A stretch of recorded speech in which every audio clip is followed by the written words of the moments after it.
Il n'y a plus de témoignage. Personne n'a plus rien à dire. Dernier mot. Amen.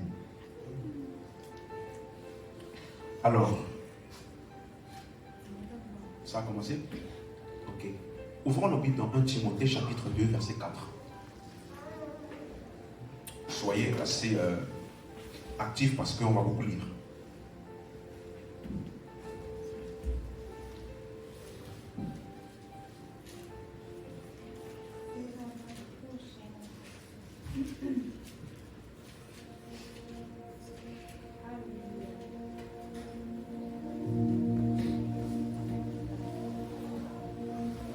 Timothée chapitre 2 verset 4.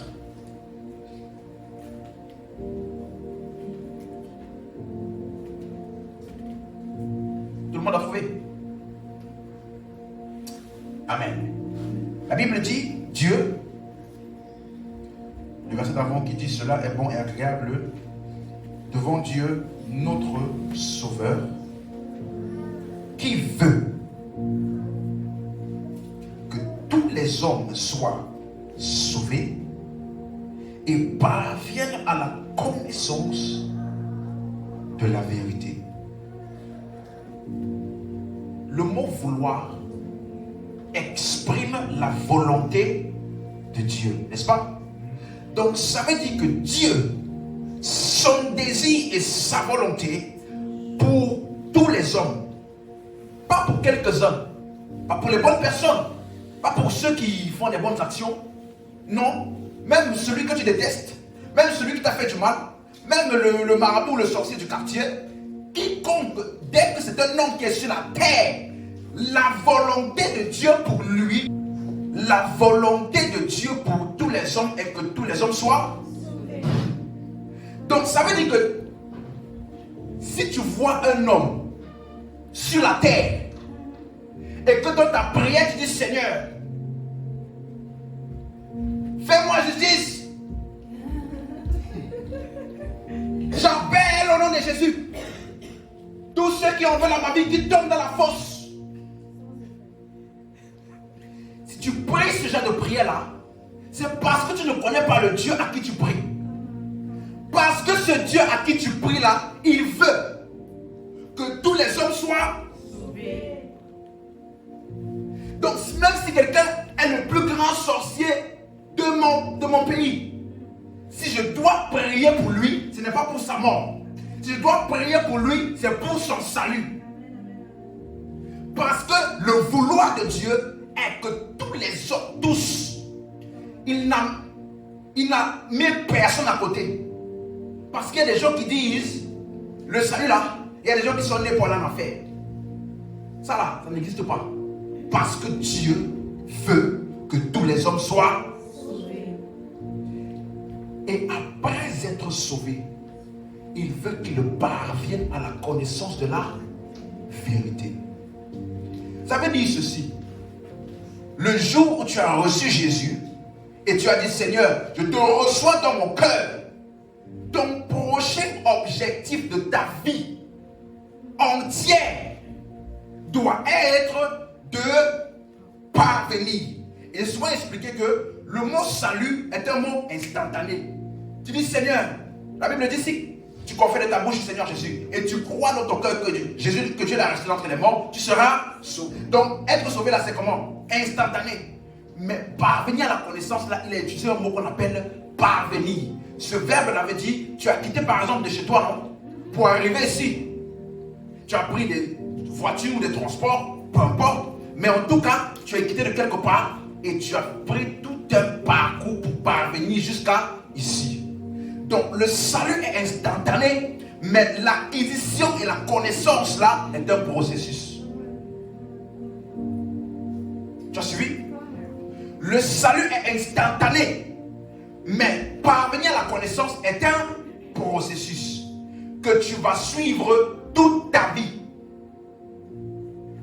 Tu ne peux jamais arriver à un point où tu dis je n'ai plus besoin de grandir en connaissance. Non.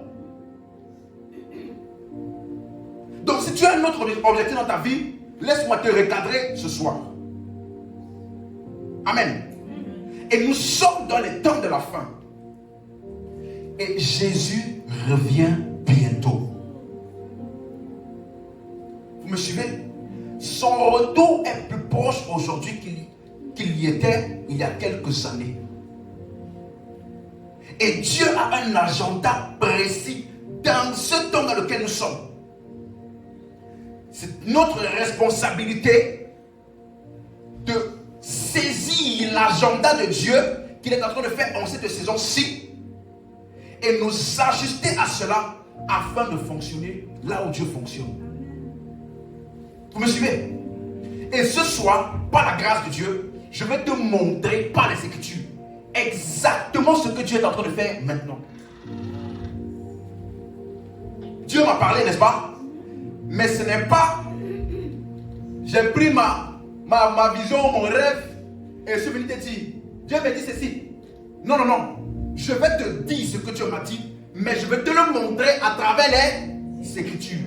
Parce que la Bible dit, toute Écriture est utile pour enseigner, pour convaincre, pour corriger et instruire dans la justice. Donc, quel que soit ce que je viens de dire, il faut que cela soit en accord avec ce qui est dans les Écritures. Parce que quelle que soit la vision, rêve ou expérience, cela doit être toujours soumis à la révélation des Écritures. Dis-moi Amen. Amen. Donc, Jésus revient bientôt. Et la volonté de Dieu là doit s'accomplir. Quelqu'un me suit? Il faut que toi et moi, on soit alerte à ce que Dieu veut faire et qu'il fait en cette saison pour que dans l'année qui arrive là, on ne loupe pas. Là où le flot de Dieu est en train de couler. Quelqu'un me suit? Regardez quelque chose.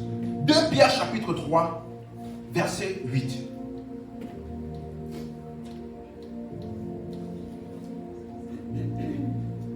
Pierre, chapitre 3, le verset 8.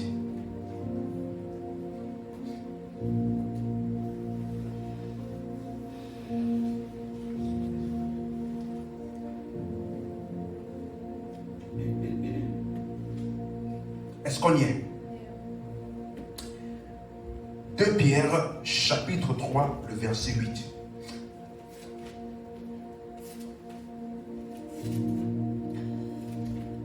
Ok. La Bible dit ceci. Mais il est une chose, bien aimée, que vous ne devez pas ignorer, c'est que devant le Seigneur, devant le Seigneur. Devant le Seigneur veut dire aux yeux de Dieu. N'est-ce pas? Un jour est comme 1000 ans et 1000 ans sont comme un jour. Qu'est-ce qu'il va dire par là? Il veut dire par là que dans la pensée de Dieu, 1000 ans. Si Dieu dit aujourd'hui, il dit aujourd'hui. Il ne faut pas penser qu'aujourd'hui là, c'est ton aujourd'hui à toi. Dieu peut dire aujourd'hui, ça dure 1000 ans. C'est toujours aujourd'hui. Si ça a duré 800 ans, c'est toujours dans le même jour. Vous suivez ce qu'il est en train de vouloir expliquer?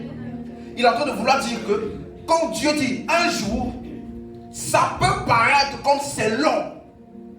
Nous, on peut penser comme c'est long. Mais aux yeux de Dieu, c'est toujours le même jour. Voilà pourquoi quand Adam, Dieu lui a dit, le jour où tu mangeras de l'arbre de la connaissance du bien et du mal, tu mourras. N'est-ce pas? Et nous savons que spirituellement, il est mort. Mais la Bible nous dit dans Genèse 5, verset 5, que les jours de Adam furent de 930 ans. Donc il est mort dans le même jour là. Dans l'agenda, dans le plan de Dieu, ça a duré un jour. Parce que Adam n'a pas vécu 1000 ans. Il est mort avant la fin des 1000 ans. Vous me suivez? Il est en train de dire, comme Dieu parle, qu'on prend le langage de Dieu. Parce que son un jour là peut durer 1000 ans. Et si Dieu le veut, il peut atteindre jusqu'à même 999 pour que son agenda puisse s'accomplir. Regardez maintenant pourquoi il dit ça. Verset 9. Verset 9. Le Seigneur ne tarde pas dans l'accomplissement de sa promesse, comme quelques-uns le croient. Quelle promesse? La promesse de sa venue. Et le mot ne tarde pas ici. Une autre version dit, le Seigneur n'est pas en retard. Il a dit, je reviendrai. Et plusieurs personnes pensent que c'est une utopie. Jusqu'à des fois, on fait des blagues. Qu'est-ce que tu fais? Toi aussi, tu nous perds du temps. Comme Jésus a dit qu'il va revenir là. Donc c'est comme ça aussi que tu nous perds aussi du temps. Pour dire que l'attente est trop longue. Mais Pierre ici, il est en train d'expliquer pourquoi est-ce que Dieu tarde. Ou alors, Dieu, il utilise, j'ai envie de dire, l'expansion totale de son temps là. Il ne tarde pas, mais il use de patience envers vous, ne voulant qu'aucun, diablement aucun ne périsse, mais que tous parviennent à la. Il est minuit. Levez-vous. On va rendre grâce à Dieu. Amen.